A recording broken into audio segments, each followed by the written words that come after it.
Dear black gay men, the average black woman is not your friend.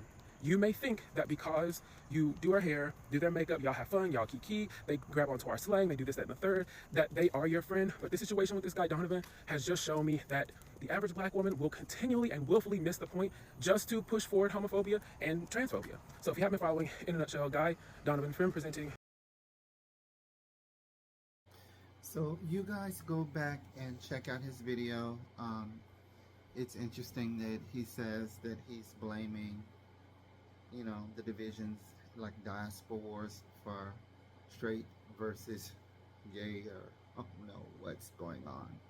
But it reminded me of a story time that when I was back at Disney in the early 2000s, right when I got outed as trans, and all of the girlies turned on me in the park, and they were basically saying to me that I looked like a football player, that I could never be a woman, I didn't look girly enough, and they just kept saying shit to me, and I would start crying because I was so desperate not to kill myself that I had gone through all of the channels to see doctors and psychiatrists, and for my gay friend to go behind my back and tell my boss, for one, that I was transitioning, which I was trying to tell my family first and then tell my boss, but he went behind my back and told her, and they started harassing me, and then eventually they outed me as trans, and then everybody just turned on me like a barrel of rattlesnakes.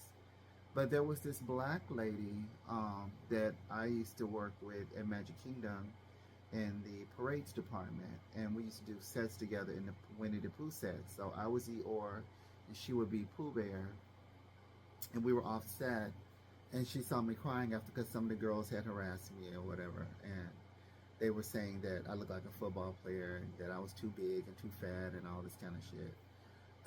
And she took me to the side, and she said, you know what, I'm so sick of these girls being so rude, blah, blah, blah. And she took her shoulder and put it up against my shoulder back to back and measured. She goes, see, we have the exact same shoulder length. She said, you should never listen to people who don't like you. What they say doesn't matter, and that you're beautiful, and that don't listen to them.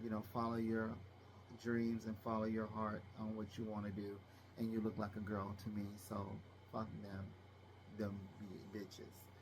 And she wiped the tears out of my eyes, and I just remember, for her, she was a single mom, she liked to smoke her stuff in between the sets out in the park, behind the scenes, and she just always used to tell me, like, all the time, I just think better. Her name was Erica, and she's like, think better when I'm high. And it was a black lady that had my back when all those people turned on me and ran me out, basically essentially ran me out the job.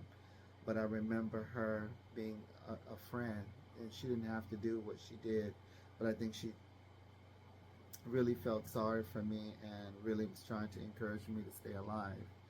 And listening to this guy's story, when he was blaming all the black women for the issues with the gays and all this, I just don't agree that all of black women are the problem and this, that, and the other. There might be some women out there that are problematic, but not all. I think that's wrong to push that type of to me, hatred onto black women. We have enough as it is.